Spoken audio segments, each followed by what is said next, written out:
Magazine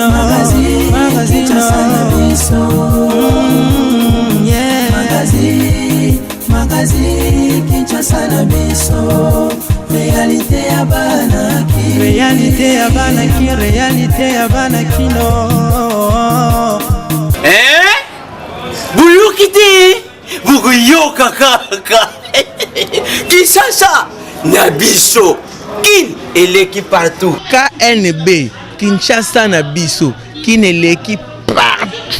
Kinshasa eleki partout. Mikolo nezabino pardon. Jima sala yolo raté. Ya on a bien yo. Ah Jima mukende.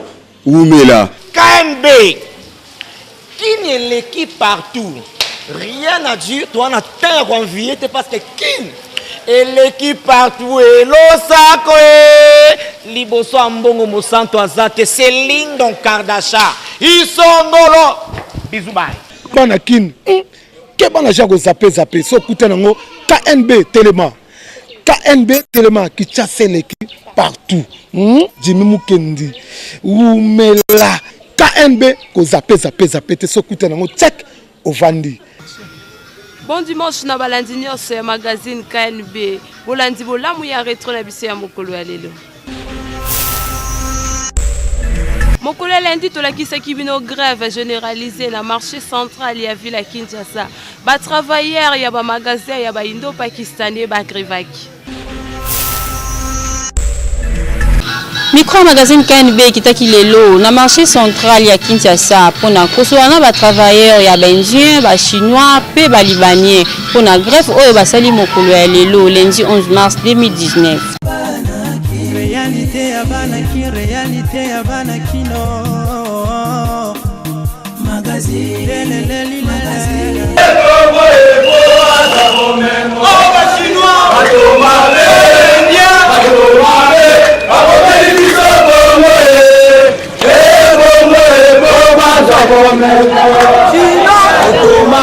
Je suis travailleur des Indiens pendant 13 ans. Alors je travaille dans le secteur au domaine pharmaceutique. Nous déplorons les conditions de travail au connexion indien, soit-disant partenaires sur le plan d'investissement, le traitement va traiter biso, état que les Congolais va servir au Canada. Revendiquer l'amélioration des salaires et l'amélioration des conditions de travail. Nous sommes traités comme des inhumains. Alors tu ne peux pas imaginer un Indien qui te dise que Yoso Kanisa que n'est pas changer président, makambo ko changer. Soko bengi général na obengi comme major na obenga colonel. Soko bengi colonel na bengi général. Soko bengi général na obenga ministre. Comment dans un pays qui prétend être un pays de droit, la bêtise à modèle Ozo Salama.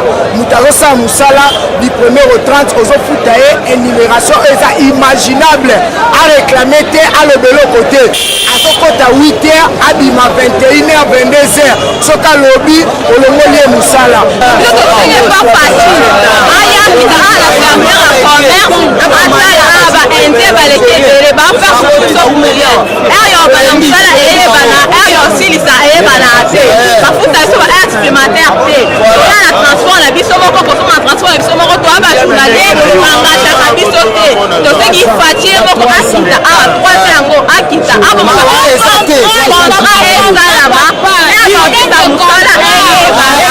na Kinshasa père, toza Kinshasa to va travailler.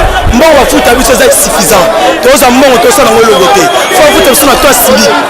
Faut futa biso na toi simique, pas respecter simique. So arrêter ba respecter simique ne biso monte okani. So ki ba rebelo gote toza batati une semaine, toza kabo. Toza kabo. Le biso to ya kabo. To tambola kabo, ne to lemba bango te tina suka. So mo la futa biso to simique te ba karaba kendi. To travaille pas ba indien, sous-traitant ses alliés. Mais ngai o travailler dans la salaire la liste la bibilité paye avant des arrêtés. Deuxièmement, dans un travail, dans un cas chaque mois, dans un cas de INSS, dans un cas de INSS. Les lots qui dans le monde ça INSS va récompenser Rani. Parce que dans un cas de INSS, tout ça va matriculer les arrêtés. Tu habites, tu comme moi chaque mois, dans un cas de mon réaction médicaux.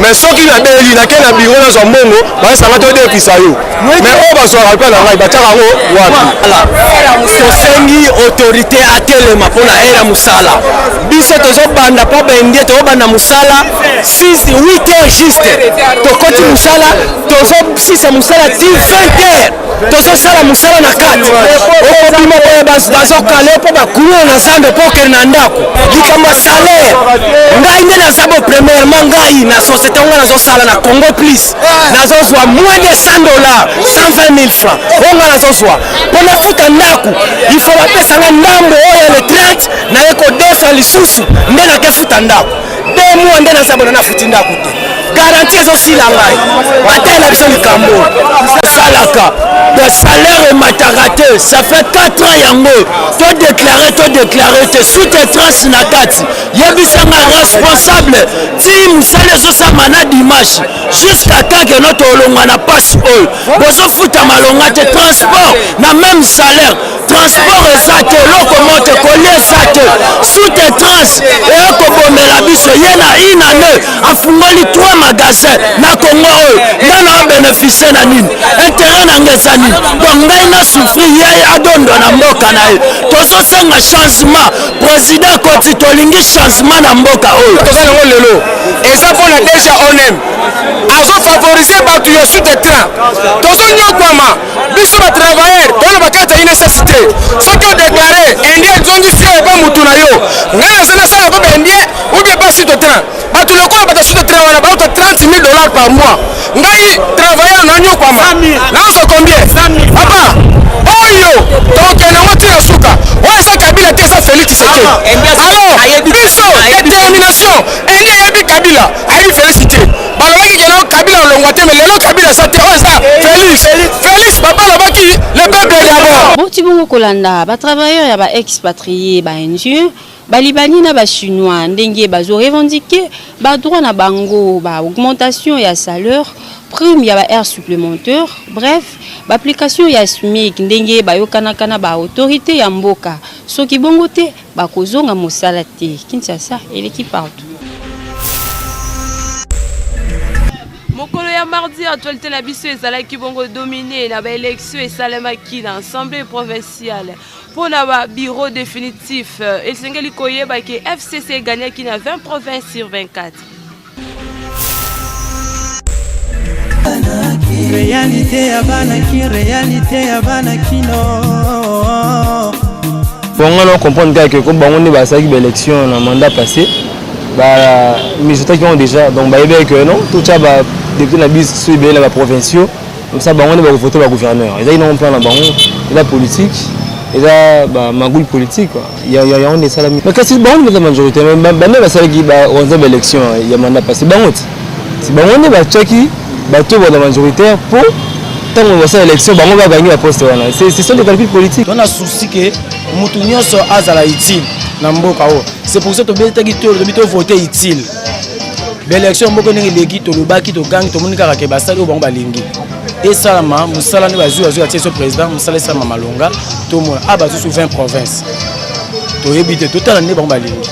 Bon, na moni yango eza système moko eza un peu déséquilibré donc majorité vraiment des bazu 20 sièges ici 24 sièges vraiment on est à net pouvoir en mboka au lieu que côté mususu ezongira epa na bango donc ezalaka na avantage na bango moko donc ils ont vraiment bien tête au CP vraiment la route vraiment côté on a seni avec un peu qu'on revoir bon et l'autre concernant la président assemblée provinciale ils ont travaillé beaucoup plus pour l'intérêt à peuple parce que bon remarquer misère peuple congolais a souffrir makasi donc va voter là où ils ont na intérêt à peuple non qu'un intérêt à gouvernement na chef de l'état on a vraiment et le retour c'est dans la banque. Constant ya grève na ifasi ki ba professeur na bango bazo revendiquer taux de change pour na $1 à 920 francs. Ba étudiant ifasi ki ba exprima ki na micro ya KNB mercredi.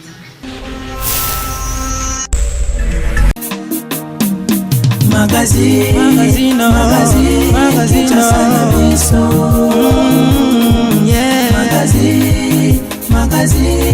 FO ezakaka parce que ba professeur baza impayé. Biso to fouti ba frère na biso poto aux enseignements. et ba professeur bazo futa ma bien te eza malamu te pour biso toza avenir ya lobby nga biso ba étudiant to futa 580 000 francs alors que biso tokoni mango te parce que ministre est mort déjà le bac que to futa 350 000 francs. Ministre a beau majoration. Biso peto andika maloba ministre. Bango koto biso faut futa 580 000. Biso peto bito futa 580 000 francs te. Bango basi wabino ba otangi sate. To bisi bango problème ezati. Bango bakine na ministère baluka solution entre bango na ministère biso na biso a problème to andika maloba ministre. Il fait que on court exact tout ça va transport mais au foot déjà bah compte même ça il y a 250 000 francs déjà mais court exact donc bah arranger vraiment parce que bah si bah court kalaté ah faut courir bande pour tous voir court to yebité bah lobby que non bah foot bah professeur té y a moi là professeur bah ça grève et bana qui en principe lundi après réunion il y a intersyndical il y a IFASIC des décréter qui grève et communiquer que déjà affiché wana des grève et bana lundi donc si le lot service est assuré qu'un service minimum tisigo pas non senga na ministre directement à mekako réagir par rapport à la situation oyo et se pénaliser biso tous en travail tous ça là awa na université peut belé a balingi ko sala msalate parce que fouti ba monter donc situation les pénaliser des biso étudiants donc batala vraiment cannabiso à réagir au plus vite que possible à résoudre le problème la bango et ko za malam pour na biso. Justement les professeurs sont impayés premièrement. Et on fait appel au ministère de Lucie de bien vouloir trouver la solution à ce problème. On fait appel au ministère de trouver une solution parce que nous les étudiants, tous subir et pourtant on a déjà payé nos frais.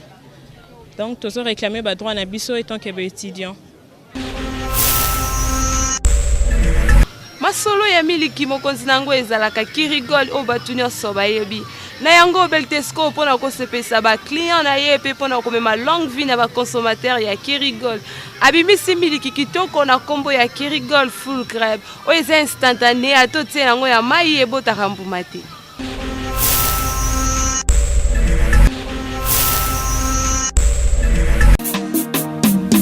Magazine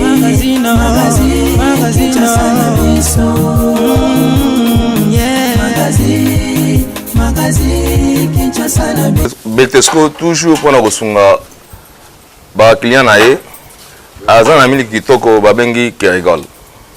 Kirigol ezali nini? Ezali miliki oyo ewuti na mabele ya ngombe ya solo solo. Yango ba obenga ngo full crème. C'est-à-dire ngombe ale matita kitoko abimisi miliki kitoko na kati ya miliki wana ezana crème na kati. Yango babenga ngo Kirigol full crème, c'est-à-dire crème eza na kati. Eza miliki moko okosalela ngo ba yaourt. Eza miliki moko okosalela ngo ba biloko ebele na pâtisserie. Et tant mosusu bazwaka crème wana likolo wana yango batika likolo mapa. Omona osomi na alimentation, osomi lipa batie ba miliki likolo. Eza crémé. Yango na qualité ya miliki Kirigol oyo. Eza qualité moko supérieure miliki kitoko oyo esengeli mutu amela po na bokonomo ya nzoto na ye. Eza na ba vitamine D, eza na ba vitamine ebele, ezali na ba protéines, ezali surtout na calcium, surtout pour na bana mike oyo bazali kokola malamu te et surtout pe na bato oyo bazana santé ya malamu te et pe na bato oyo bazana ba malaise esengeli omela miliki babengi Kirigol full crème. Tobi Kirigol full crème. La miliki mosusu ezaka crémé te. Ezana ngaka miliki instantané mais Kirigol ye azana miliki na ye babengi Kirigol full crème. Yango Beltesco azali kotekisa na magasin na ye nyonso pe pa ba distributeur na ye. Yom toza na boutique, toza na magasin, leka na ba distributeur ya Beltesco, leka na magasin Beltesco, osomba miliki kitoko en sachet instantané babengi Kirigol full crème. Mokolo ya jeudi tolakisa kibino ndenge ba militant ya MLP ba sepelaki na ba ordonnance au président de la République Félix Ansineki pour la libération ya ba prisonniers politiques.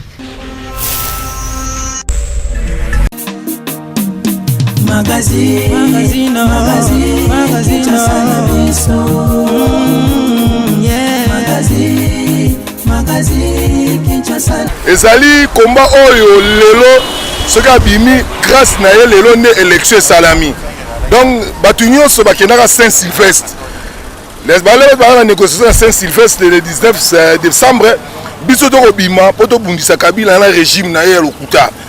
Alors que bango bayebaki déjà que il fallait bakanga Frank Diongo po bakosa makambo. Makambo so balobaka wana bakosaka. Ngai moko na ki présent ngamo pe na ali victime. Donc lelo pour na biso tout le monde normal ce côté lelo ba to ba sala combo ba homme le plus célèbre na vie politique ba kota la prison. To bangela ngo na yambi yango na esengo makasi. Mpwete to bundi bitumba oyo lelo te. Bobane komona mikolo na Cour suprême de justice pe bisika na bisika to ko défendre pendant 2 ans bitumba oyo ndeko Frank Diongo abundaki mpe baye ko bomba na boloko 2 ans mobimba. Ndeko Félix Tshisekedi oyo abimaki président de la République abimi ayoki ezali kambo ya mawate kasi à reconnaître que Frank Diongo les grands combattants, les leaders d'opinion abunaki penza pour la libération ya mboka ya Congo, pour le changement démocratique. Ce qui le tokomi na changement démocratique na Congo mobimba ezali pote batu lokola ba Frank Diongo babundaki na joie moko très immense. Pourquoi très immense? Frank Diongo c'est un grand combattant. Nazana Frank Diongo depuis 99 lelo. En tout cas Frank Diongo apprend nga ebele ma mentalité politique. Frank Diongo ceux qui le la kangama na kati ya prison, Frank Diongo soit salut 2 ans et 3 mois et ça a pas mbatté. Puis ça a qui prisonnier personnel à monsieur Kabila. Kabila a accueilli Frank Diongo a libéré. Donc ils ont un message pour la population congolaise. On se comprend ndeko. Frank Diongo plusieurs fois batantaye, ko bomaye, ko kangaye et si mbaté pas l'état moyini. Tango balobi 99 jours. 100e jour ezaka mukolo moko. Président Félix na ebité. Ya yo longonya. Ya yo. Umela. En tout cas de sepela makasi tango président obima. Mbala moko ko ma 10e heure. Akiti mbala moko na ndako ya papa na ye. Pe eloko yesalimi eza miracle tondima yango te. MLP to anesengo. Peuple congolais nyonso anesengo. Lelo oyo na ebisi oke biso kuteze ya kolobate je crois que caméra na yo moni ba moni que héros vivant zali moto ya bato. Moto akoti na kata prison asali eloko te abomi mutu te ayibi kesa leta te asali eloko moko ya mabe te mais ba condamné ye ba cheye kuna 2 ans na ndambu parce que aza ko défendre intérêt ya bana ya Congo. Yango biso lelo oyo tozali na esengo makasi pe okomona yango biso tokoloba te okomona ke peuple congolais bango moko baza très mobilisé à cause du président national. Juste après l'élection, il y a des sénateurs, des militants, il y a IDPS, des manifestants qui vont sur l'Assemblée provinciale, il y a Villa Kinshasa, contre les députés provinciaux de Bango, pour les IDPS, c'est eux qui attendent le siège de mon côté.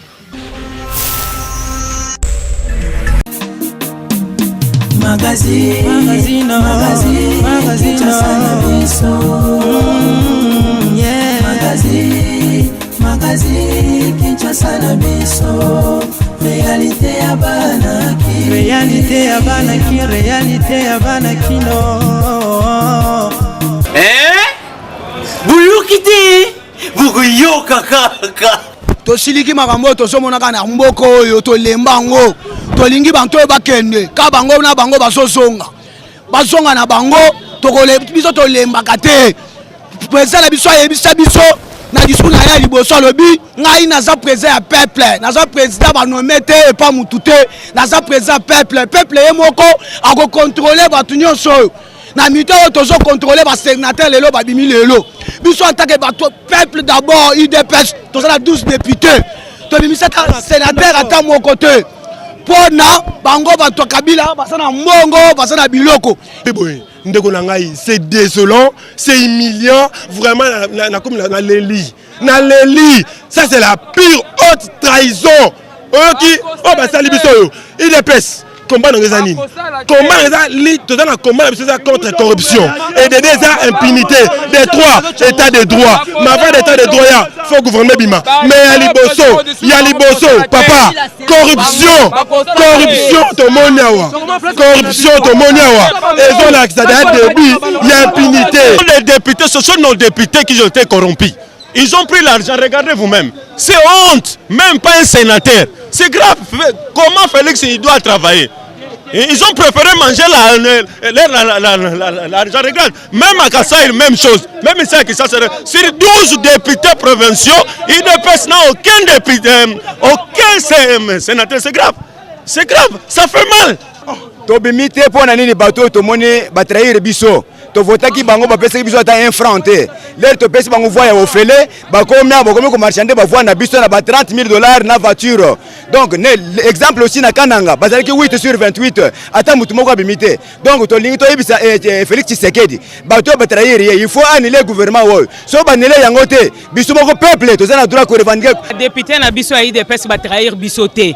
Bino FCC ndenge bozolo bakaka majorité wana boza ko sala pour éclabousser le pays mais tozo sala bino ba mise en garde ko banda kaka na minute oyo boye ba ke semaine oyo mobimba biso to ko sala te to telemi pour le changement de notre pays parce que ndenge ezali wana biso nde tozali komona pasi bafutaka te bozomona ba grève ndenge ezali et bongo batouana biso to reconduire bango le pouvoir c'est entre les mains du peuple biso ndenge tozali wana to boyi makambo et salami ce n'est pas le véritable vote. Maman a soulevé Kamoreza bien Kabalo Nyonso c'est le FCC.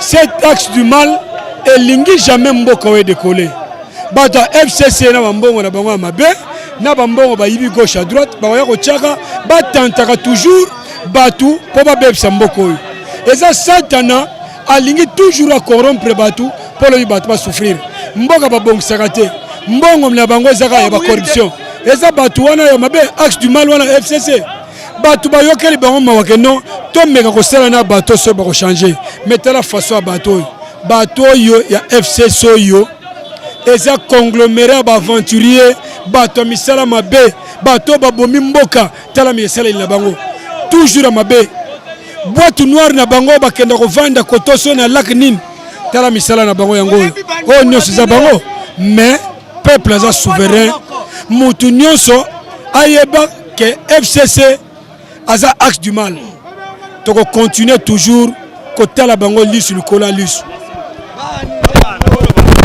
Vraiment eza inacceptable. Je suis sidéré, je suis déçu parce que nous nous sommes battus pour que Kabila akende.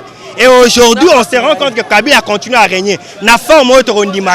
Nous demandons au président de la République, chef de l'État, le président Félix Tshisekedi Tshilombo, redresse le front. Le temps est arrivé où vous devez, monsieur le président de la République, redresser le front.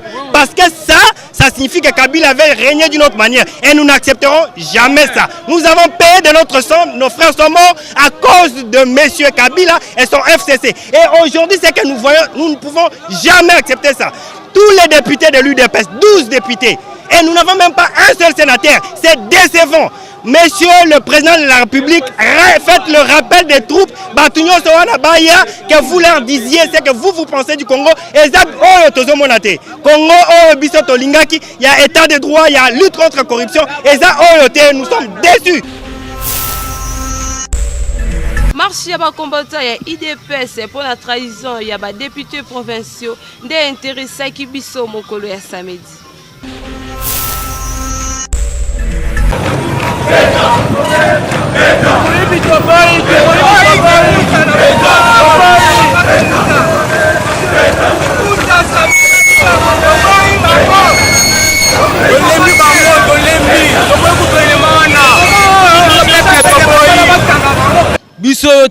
Biso ba combattant IDPS peuple congolais tozo marcher pour l'intérêt biso peuple congolais. Na relation esalemi ba sena wana to sepela ngo te biso base IDPS peuple congolais to boy élection wana. Ba on so ko tsona bazali ba miyibi o ba bomi peuple congolais ba yibi mboka lanko. Ba ngwana su bazongi su pour konyoka peuple congolais biso IDPS base ya président Fachi to boy batu wana. Élection sena wana to yebi yango te. Ah yango président Félix alobaki azo lutter contre corruption. Et rôle l'équipe a cassé kuna dans assemblée on va dissoudre yango, ba quoi c'est yango.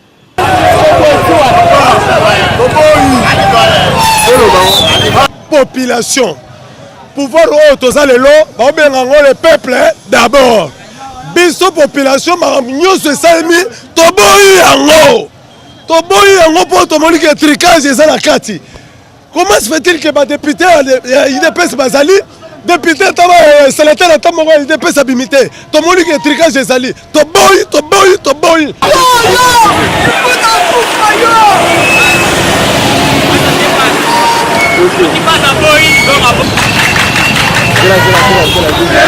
Parce que tu votes bangote, tu votes bangote, tu votes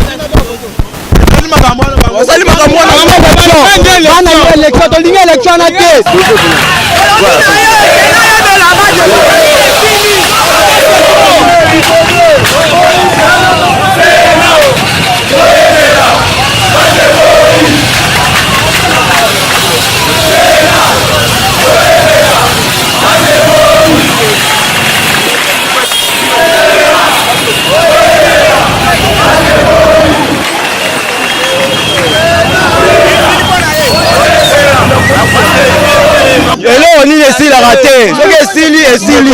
Papa Boniko, Fati Fungola Misu. Mboka azala moko. Oyo azaka na décision na mboka. Super habité. Kimbuta aliede mongwa atondisa libiso ba fulu kaka partout fulu. Lelo so abi ma sénateur pano ko la biso. Togoyi biloko. Élection ya bango anile. Togoyi sena anile élection abandela yango.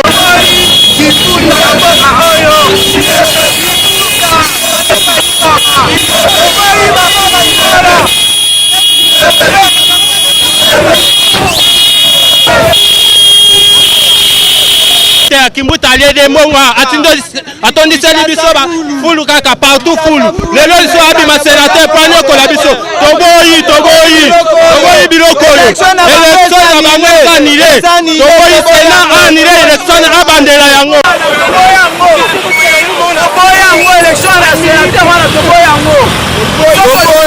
Biso na Sénat to sepe na ngoteki bato basi baboyaki déjà oyo baosala oyo ba député oyo biso to voter oyo da to mona importance na bango te mama basala ozo sepe na bango te ba député ana biso bataide biso IDPS surtout force du progrès to biboye lokola bango ba trahir biso ba trahir nation to lobby to désavouer bango chaque jour c'est leur contacter nous se mobiliser pour en tout moment tous dans la carte du peuple ba contacter nous sommes déterminés faut être présent faire check en liboso to là on a dit to la solution ka tamboka mais ba député ba ko souté ba yate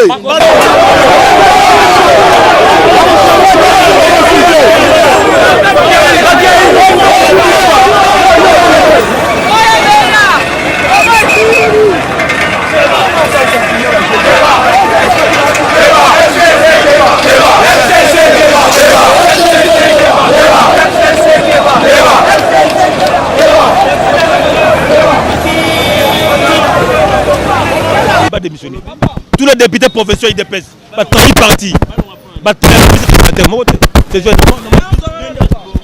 mais justement, il y a d'autres bases de tout faut pas donc, parce que considérer le compte IDPS, c'est pour trahir IDPS. Pour avoir un sénateur, il faut 4 députés, genre 12. Mais aucun sénateur, c'est une trahison.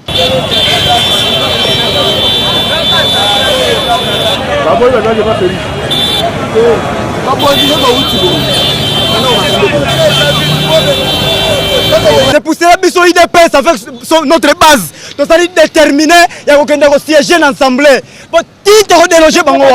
Papa, nous avons biso na kati ya RDC na capitale. Tokomi kolala na bakonyi, tokomi kolala nzana bana. Pona nini? Touti mbujimai makolo. Pona ngoi kasani ngoi kasani mengala biso na mbujimai. Baleve batebele bakufaki. Tokomi na kisha to chefete na biso voter Félix Tshisekedi. Sekatinaire azanani. Ngoi kasani o ennemi na ye. Ngoi kasani bika Félix Tshisekedi akota na mbujimai te. Lelo na minute oyo président Rabiso Kimbuta, c'est gouverneur Rabiso. Evariste Bouchabou, c'est Katiner. Tu vois, quand on a moi sinaye, bango moko la pouvoir ya Kabila a biso na RDC toko sala Kabila to tala la Félix.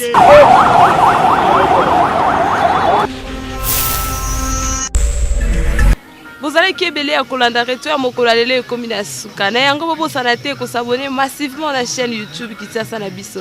Kinshasa yo et l'équipe partout.